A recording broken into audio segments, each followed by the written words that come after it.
அந்த காலத்துல ஒருத்தரை விசாரிக்கிறதே வித்தியாசமா இருக்கும். உனக்கு எத்தனை பிள்ளைங்கன்னு கேட்பாங்க. இவரு எனக்கு 4 பிள்ளைங்கன்னு சொல்லுவாரு. அதுக்கு அவரு கேட்பாரு, உனக்கு பிறந்தது எத்தனை, ஊருக்கு பிறந்தது எத்தனைன்னு கேட்பாரு. தப்பா நினைக்காதீங்க.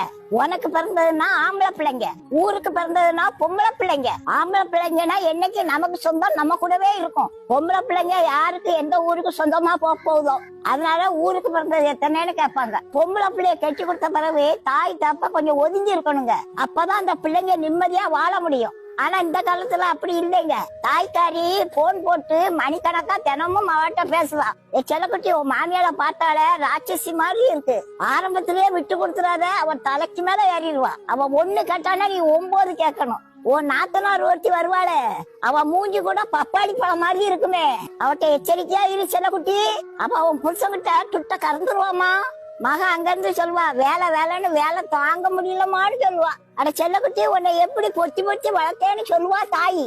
நீ எதுக்குமா அங்க அப்படி வேலை செய்யணும், நீ தனியா வந்துருமான்னு சொல்லுவா. சரி சரி போன வை, எல்லாரும் தூங்கின பிறகு ராத்திரிக்கு போன் போடுன்னு சொல்லுவா தாயி. ஆக மொத்தத்துல புருஷன் பொண்டாட்டி அன்பா இருக்கதா தாய் போன் போட்டே பிரிச்சிருவா. வாரத்துல 3 நாள் இவ தாய் வீட்டுக்கு போயிருவா. இந்த தாயால புருஷன் பொண்டாட்டி இருக்க உறவுலயே விரிசல் வந்துடும். பொண்ணை கட்டி கொடுத்த பிறகு தாய் தப்ப கொஞ்சம் ஒதுங்கி இருக்கணும். அப்பதான் அவங்களுக்குள்ள இருக்க அன்பு பலப்படும். நமக்கு எல்லாமே நம்ம புருஷன் தாங்க என்ன அவளுக்கு வரும். அதனால அவளுக்கு சகிப்பு தன்மை உருவாகும். புகுந்த வீட்டுல எவ்வளவு பிரச்சனை வந்தாலும் அட்ஜஸ்ட் பண்ணி வாழக்கூடிய தன்மை அவளுக்கு வந்துடும். புருஷனையும் பொண்டாட்டியும் பிரிக்க முடியாத அன்பு உருவாகும். பிறந்த வீட்டுல 25 வருஷம் அவ வாழ்க்கையை படிச்சிருக்கா. அவளுக்கு படிச்சு கொடுத்தது யாரு, நீங்க தான். இப்ப அவளுக்கு குடும்பம் நடத்தக்கூடிய ஞானமும் அறிவும் இருக்குதானே அவளுக்கு கல்யாணம் முடிச்சு வச்சீங்க. கல்யாணம் முடிச்சு கொடுத்ததுக்கு அப்புறம் நீங்க ஏன் பாடம் எடுக்கிறீங்க?